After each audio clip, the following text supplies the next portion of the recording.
9, 8, 7, 6, 5, 4, 3, 2, 1, 0. Women's Wrestling Talk, the #1 women's wrestling network on the planet. Say his name and he appears. I believe it said. What's up, beautiful people? If you hear the sound of my voice, that means your mayor is in full effect, and it's a Monday, which means it's Monday night mayor time. It's been a minute. We did WrestleMania and did all the things in Vegas, and I ain't been back with you guys in a minute. Shout out to Tantalizing Tony, a new member of the WWT fam, holding it down for the watch along for Monday Night Raw tonight. We appreciate that. As you guys may know, if you're hearing the sound of my voice, the mayor does not do watch alongs unless Big Money TK cuts the check, or unless that watch along itself involves Lola Vice.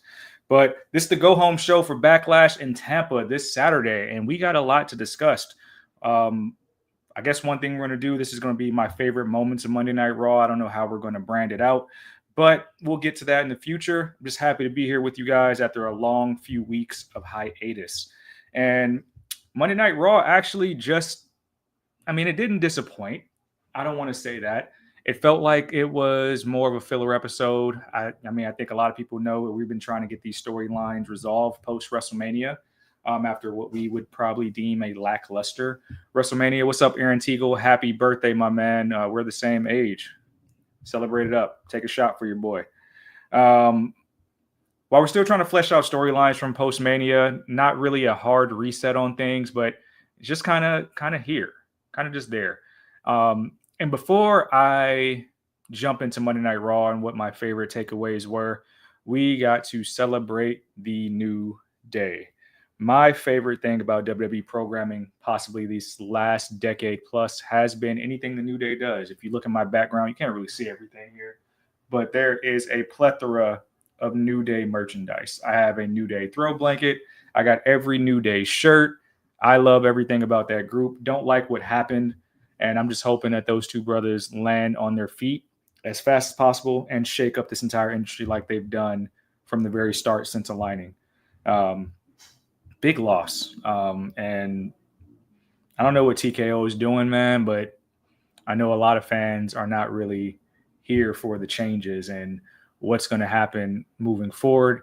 I mean, we see what effects it had on advertising and just all the ads during WrestleMania, and now we're losing great locker room talent that gave us so much new gems and ways to enjoy these superstars' personalities. So like I'm still a little cut up and torn from it, but at the same time, I've enjoyed everybody giving New Day their flowers on social media. I've enjoyed reliving all of those old New Day segments, like from their genesis and over the years, and just being able to relive those moments. That was really huge for me to see the outpouring of love and all those great moments they've created to just bring joy and entertainment. We opened the show for Monday Night Raw with the Tribal Chief, sort of, coming into the arena really pissed off, heading for the ring, telling Adam Pearce to hit his music. Pearce saying that Jacob is actually not here yet, which led to him having a moment with Seth Rollins, which I'm always here for those. We still have to finally do that big one-on-one at Mania someday. Now that they're on the same brand, so to speak, maybe that's what we get next year. But Seth just pretty much looking at Roman saying, "You're in my way." His music hits. He goes to the ring. And Roman, if you saw the segment or the aftermath of that on social media, he was pretty much pissed off at Pearce saying he owes him and shut the hell up. So speaking volumes to how much the Tribal Chief means just showing up on Monday Night Raw every week. I love that they continue to play that up. Rollins had a bad night tonight, and not for trying, got attacked by Braun Breaker, tried to fight him off Eda Spear in the opening segment, and Eda Spear later on in the night, man. So he's kind of wounded going into Backlash this weekend. I know he had the interview with Jackie saying that he'll be ready regardless and that he didn't finish the job. So who knows, but not a great showing for Seth Rollins heading into Backlash, so maybe we finally tie that thing up. Our first match of the night, JD McDonough taking on Finn Balor.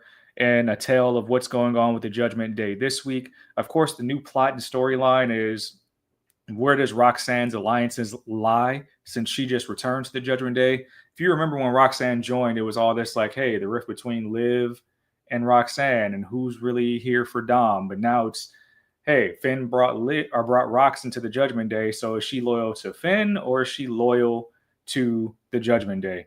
And I think her answer was pretty clear, using that hammer to strike Finn Balor and cost him the match against JD McDonough, which kind of puts a little sour on what's a great match between two men who have traveled the world together for the greater part of their careers. Like, they can run this match time and time again, and we'll probably find something new to enjoy about it. But JD McDonough picks up the win against Finn Balor, and I'm pretty sure Finn Balor will continue his chase, kind of doing what Edge once did to try to kill the Judgment Day. But if we've seen anything since the Judgment Day began, the Judgment Day never dies. So I don't know how many times, how many ways we're going to do this, but they never die. Things I'll take away: Liv Morgan, your heels are entirely too high.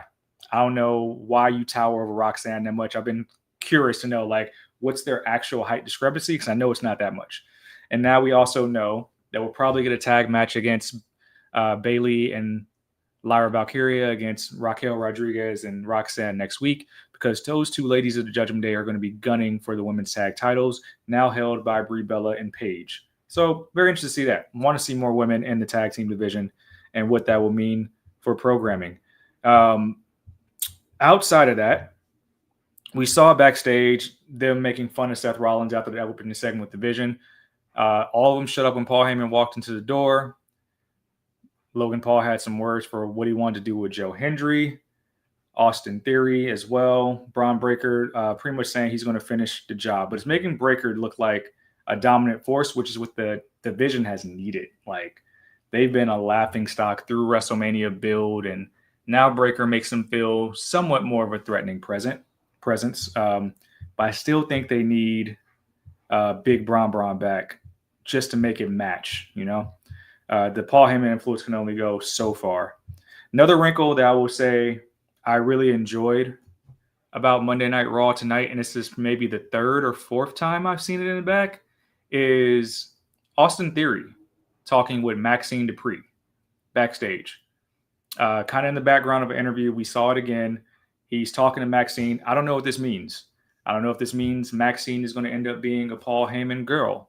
I think Jordan Grace is the one lobbying for that right now. And we know Maxine is currently with Alpha Academy still, Otis and Tozawa, who we saw later in the show. But I'm interested to see what they're going to do with that, and if it's just it's not placed there by accident, so it has to mean something. But we'll see. Tag team match with our IC champion Penta teaming with Javon Evans, taking on Ethan Page and Rusev. More swirling around the tag team division since the ladder match at Mania. I like this match a lot. I like that Rusev is entrenched into the IC title picture as well as Javon, but the intrusion of Ethan Page just feels like it's only a matter of time before he becomes champion. And by the way, he picked up the pin on the IC champion Penta tonight, which led to a very funny kind of buddy-buddy moment between Rusev and Ethan Page. And I like how commentary really sold up the story in this match. Graves and Cole did a lot to really talk about the notoriety of Ethan Page and his time in NXT, as well as talk about the strength of Rusev and how imposing Page is in size as well. That's kind of deceiving. So I like that there's some depth in the tag division. I think that you can throw some other names in there on the Raw roster, which they should do here in the next coming weeks. But it's painting to be another Fatal 4 5-pack challenge. Maybe Ray guns for it again. Maybe Dom will try to get it back into the IC title picture. I don't know why he hasn't yet. But I like it. And I like what Ethan Page picking up that win, because it's showing that he's a big player on Monday Night Raw already. Just being a couple weeks here, he's already a big player, and I love that for Ethan Page. Great action-packed night or tag team match, rather. We next saw Sol Ruca sign her WWE contract, which we already knew she was called up, so I don't know why we're doing this a week, if not 2 weeks later.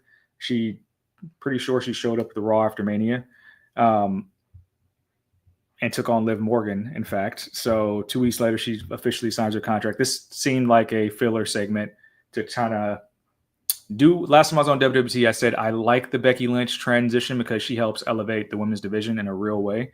So it seems like we're going to get Becky versus Soul for the foreseeable for the IC belt. Good landing spot for Soul so she doesn't get lost in all these other storylines. And I'm talking about the women's tag team. Get lost in the storyline with Liv when Liv has other challengers. It feels like she fits here. And the contrasting style between her and Becky could make a very good segment in a series of matches. So she signed her contract. Her and Becky had a war of words. I think the funniest thing I took from this segment is Becky's doing a better Trump than Trump at this point. And it's great. It's great. Like, she can continue this gimmick for the rest of her career and it wouldn't land with me because it's awesome. But the Io Janetti is so disrespectful, so slanderous, and I just don't know. I honestly don't. I feel like that's going to stick with Io because Rio has done so much damage to that girl. She has to get so far away from the Rio stuff to be dominant, and that's going to play into her match against Asuka this weekend. But I'm here for Soul and Becky Lynch. Not here for that botched Soul Snatcher. We saw Soul hit the ropes a little tough and miss a little slip, but she recovered nicely. But the promo battle between Becky, I'm pretty sure will help play up Soul as a major character on Monday Night Raw. So big stuff for Soul coming forward, and hopefully it does lead to an eventual IC title reign for her. One thing that happened backstage as we were awaiting the contract signing in the main event of Raw tonight, the Usos delivered a message towards Jacob saying that he's in the deep end now and he got to swim, that they understand what he wants, but it's different between trying to take from the head of the table and the tribal chief. This felt weird. And I know we're tweening the whole bloodline saga stuff again, family business, but like Jay really, it didn't feel like right-hand man Jay or Jimmy. It just felt like lackeys just talking up their leader, which was weird because how did the Usos get here from their tag team title run, which, wasn't really here for that. But how did they get here just backing up Roman, not physically, but verbally, and saying like Jacob doesn't know what he's doing and all this other type of stuff? It just felt like a weird segment to go through, and it feels like they're taking steps backwards. Next, we had Joe Hendry, Austin Theory in a match. We started with another Joe Hendry concert with some more words for Logan Paul and how he should be fired, which led Logan Paul to have some fury coming to the ring. So let's be honest, this wasn't really a match. Logan Paul got involved. They started attacking Joe Hendry. But this feels like such a poor use of Joe Hendry on Monday Night Raw and on Netflix. I feel like if you played up the bit that made him popular on TNA, even before he was officially on NXT, the bits that made him popular, just appearing out of nowhere, coming out of refrigerators and things like that, say his name and he appears. We're not doing any of that. And I feel like he's being pigeonholed into, for lack of better words, an Elias type character right now. So because now it seems like we want to have him have his guitar every single week. Don't know why we're doing that. And I feel like it's going to get stale fast if we do that. We have to make it what made him popular in the beginning with the same production of Monday Night Raw on Netflix. So hopefully they figure that out because I'm not really here for it. And we need to keep him and the Vision far away from each other because he doesn't need to get lost in that orbit. It does him no good as a single star. It's clear that the program is Seth and Braun, Profits, and Theory and Paul. Like, we don't need to have Joe Hendry be a part of this and get lost. And that's exactly what's happening right now. But Joe Hendry won by disqualification since Paul interfered and he was on the short end of the stick. Profits came and made the save for a while until Braun Breaker came and looked absolutely badass, taking out both Profits before Seth Rollins tried to make a comeuppance on him. He's going to go for the stomp. Taz gets in the way, does his dive on the outside against the other members of the Vision, and it led Braun to get a spear on Seth. The second spear that Seth took this evening, which is going to leave him kind of hampered going into the match on Saturday. So if you do the math, spear or double spears at Mania and then choked out by Gunther, double spears tonight. It's not looking good for Seth heading into Backlash, but we'll see how he recovers, and we'll see if Seth can continue to get the job done despite the injuries. Next, we had something that I was very vocal on, I believe the kayfabe. Shout out to the kayfabers. They had me on last week. The Obafemi Open Challenge.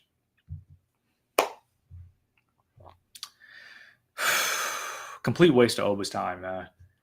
He's a spectacle, and now he'll be a moment on Monday Night Raw if we continue to do this. But unless the Open Challenge is traveling to all brands, I don't really care for it. Open challenges are kind of lazy. And after the biggest win of Oba's career, I really feel like he needs to be treated like a spectacle, meaning that he's an attraction that's only here once a month. If he's in your city, good job. You brought the right tickets to the show. But diluting him every week for challenges that may not really be a challenge doesn't really do much for his character. He needs to be treated as an attraction or a threat, and this doesn't do that. But what I like about this is Tozawa came down to the ring until he faced Oba, seeing his size, and backed down. And then we get Otis. And if you remember, Oba and Otis did this in NXT, and it was great.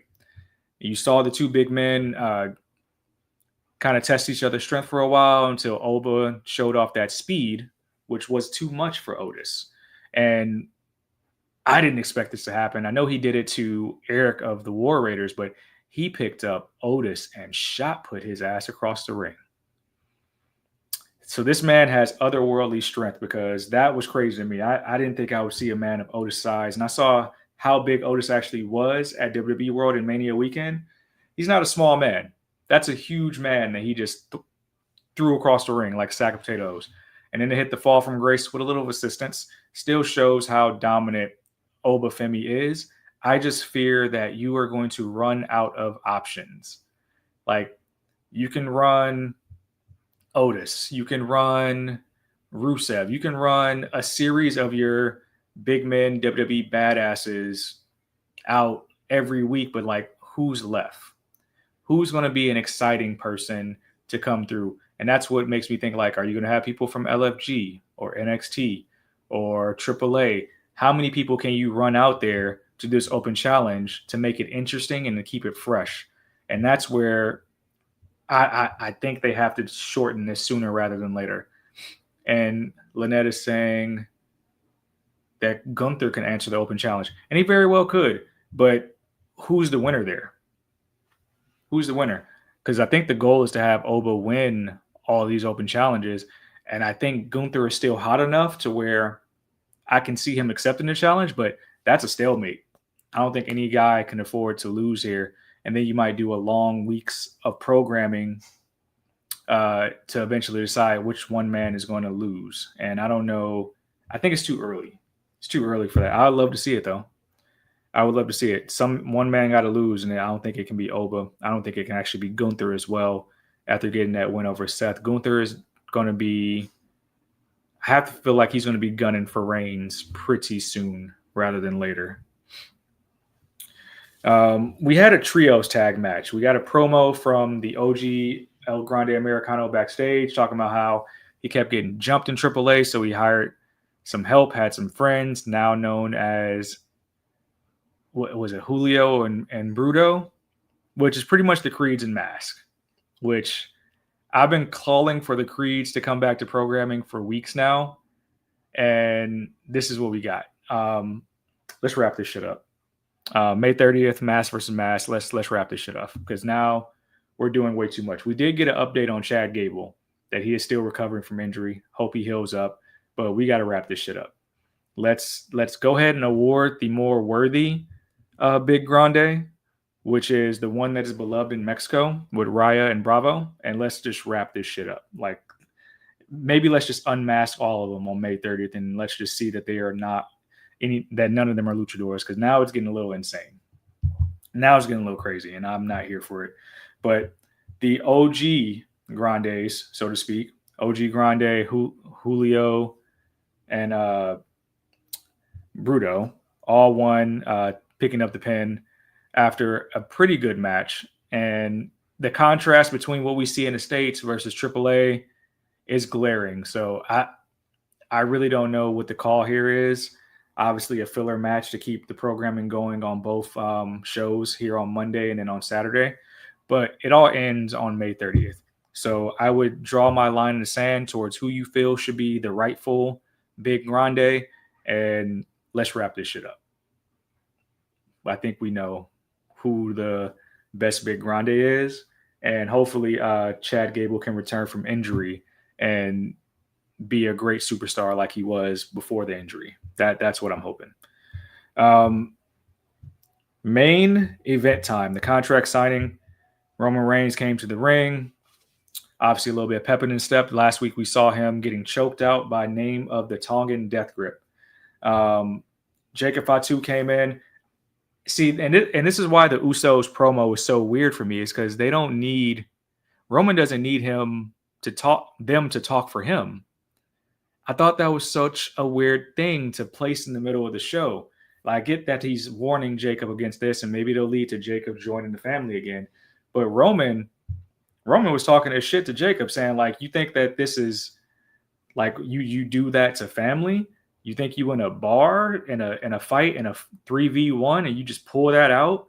And that's the Tongan. I like that we're talking up the Tongan Death Grip because we haven't seen it in years, and treating it like it's this big family secret that he's using on family. And it's like, you don't treat family like that. You damn sure don't treat the tribal chief like that. And the takeaway I got is that Jacob don't care about none of that. He don't care about the tribal chief. He don't care about family. That he just trying to upgrade his household. He trying to reupholster the living room, add some extra rooms, get some new fleet of cars, get some sneakers for the kids. And that's all he care about. Tunnel vision. Tunnel vision is all Jacob is focused on. And that's why this feud is selling it for me. But what Roman did was tell Jacob that he's thinking short-sighted. Like, yes, you're worried about your family. You're worried about your kids and everything you want them to have. But I'm worried about everybody's kids. I'm worried about all the generations that come after your kids and their kids' kids. And that's something that you can't hold. And I have the genius and the credibility and the tenure to not only do that, but handle that. And he doesn't understand the weight. And I think that was so beautifully stated, because it's the things that Roman have talked in his tribal chief character for years, is that for 10 years, I can carry the weight. Netflix is making negotiations with me. So I like that he tied that in too, because if you saw, those June dates got removed and everything's going on about that, about if they moved or TKO is messing up Roman's contract negotiations, if they asked him to take a cut and all this. He's saying, hey, they want to negotiate with me because they know what I'm worth.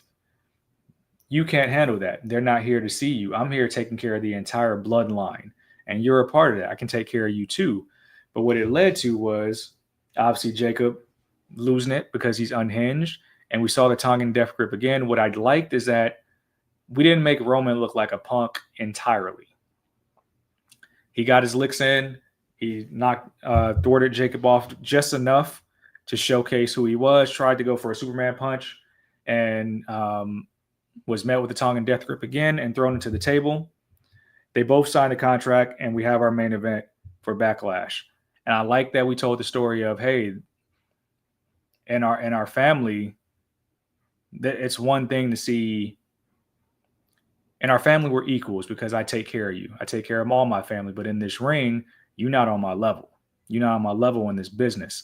And I like that was said, because this could be a coronation of getting Jacob to that level or him falling in line like they did with Jimmy, Jay, and others. And I really love that this is a storyline we're telling, because it's a good reset from Roman and Punk.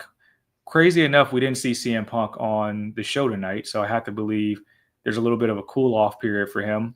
But I thought this was a solid Monday Night Raw. Not the best go-home show.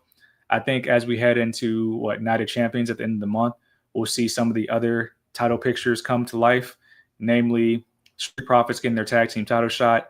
Whoever Liv is going to be defending the title gets next, now that Stephanie McCoy is out of action and hurt. And, of course, Becky Lynch defending possibly against Sol Ruca. But good enough show.